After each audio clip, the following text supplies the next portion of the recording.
ನಮಸ್ಕಾರ ರೀ ಎಲ್ಲರಿಗೂ. ಶ್ರಾವಣ ಮಾಸದೊಳಗ ನಮ್ ಹಿರಿಯರು ಏನ್ ಹೇಳ್ಯಾರ ಅಂತಂದ್ರ ನಮ್ ಮನಿ ದೇವರುಗಳಿಗೆ ಹೋಗ್ ಬಂದ್ರ ಏನೋ ಒಂದು ಮನಶಾಂತಿ ನೆಮ್ಮದಿ ಅಂತ ಹೇಳ್ಯಾರಲ್ಲ. ಹಂಗಾಗಿ ಕೂಡ ನಾನು ಏನ್ ಮಾಡಿದೆ ಅಂತಂದ್ರ ನಮ್ಮ ಮನಿ ದೇವರಿಗೆ ಹೋಗ್ ಬರ್ಬೇಕು ಅಂತ ಹೇಳಿ ಮುಂಜಾನೆ ಜಲ್ದಿನ ಎತ್ಕೊಂಡು ಮನನ್ ಕೆಲ್ಸ ಎಲ್ಲಾ ಮಾಡಿಟ್ಕೊಂಡು ಅಡಿಗೆ ಅವನ್ನೆಲ್ಲ ನಮ್ಗ ಅಲ್ಲಿ ಹೋದ್ಮೇಲೆ ಉಣ್ಣಾಕ ಏನೇನ್ ಬೇಕನ್ನೆಲ್ಲ ತಯಾರಿ ಮಾಡ್ಕೊಂಡೆ.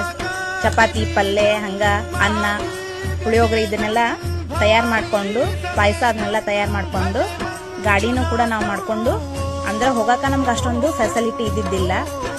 ಗಾಡಿ ಮಾಡ್ಕೊಂಡಿದ್ವಿ. ಗಾಡಿನ ನಾವೇನ್ ಮಾಡಿದ್ವಿ ಅಂತಂದ್ರ ಗಾಡಿ ಬಂದ್ಮೇಲೆ ಪೂಜೆ ಮಾಡ್ಕೊಂಡು ನಮ್ಮ ಮನೆ ದೇವರಾದ ಶ್ರೀ ಶಾಂತ ಮಲ್ಲೇಶ್ವರಕ್ಕ ಹೋಗಿ ದೇವರ ದರ್ಶನ ಮಾಡ್ಕೊಂಡು ಅಲ್ಲಿ ಹೋಗಿ ದೇವರಿಗೆ ನಾವು ಅಭಿಷೇಕ ಮಾಡಿಸಿ ದೇವ್ರ ಪೂಜೆ ಮಾಡಿಸ್ಕೊಂಡು ಅದಾದ್ಮೇಲೆ ದೇವರಿಗೆ ನಮಸ್ಕಾರ ಮಾಡ್ಕೊಂಡು ಅಲ್ಲಿರುವಂತ ಅಕ್ಕಪಕ್ಕ ಸಣ್ಣ ಪುಟ್ಟ ದೇವಸ್ಥಾನಗಳನ್ನ ನೋಡ್ಕೊಂಡು ದೇವ್ರ ನಮಸ್ಕಾರ ಮಾಡ್ಕೊಂಡು ದೇವರಿಗೆ ನಾವು ಮನಸ್ಫೂರ್ತಿಯಾಗಿ ಎಲ್ಲರಿಗೂ ಒಳ್ಳೇದ್ ಮಾಡಪ್ಪ ದೇವ್ರೆ ಅಂತೇಳಿ ಕೇಳ್ಕೊಂಡು ಅದಾದ್ಮೇಲೆ ಏನ್ ಮಾಡಿದ್ವಿ ಅಂತಂದ್ರ ನಾವ್ ಇಲ್ಲಿಂದ ತಗೊಂಡ್ ಹೋಗಿದ್ವಲ್ಲ ಊಟಕ್ಕ, ನಾವು ಏನೇನು ತಗೊಂಡ್ ಹೋಗಿದ್ವಲ್ಲ ಅದನ್ನೆಲ್ಲಾರು ಕುತ್ಕೊಂಡು ಹ್ಯಾಪಿಯಾಗಿ ಕುತ್ಕೊಂಡು ಏನ್ ಮಾಡಿದ್ವಿ ಎಲ್ಲಾನು ಊಟ ಮಾಡಿ ಚಂದಾಗ ಟೈಮ್ ಸ್ಪೆಂಡ್ ಮಾಡಿ ಏನ್ ಮಾಡಿದ್ವಿ ಮತ್ತೆ ವಾಪಸ್ ನಮ್ಮ ಊರ್ ಕಡೆ ನಾವು ಬರಾಕತ್ವಿ. ಈಗ ಏನೋ ಒಂಥರ ನೆಮ್ಮದಿ.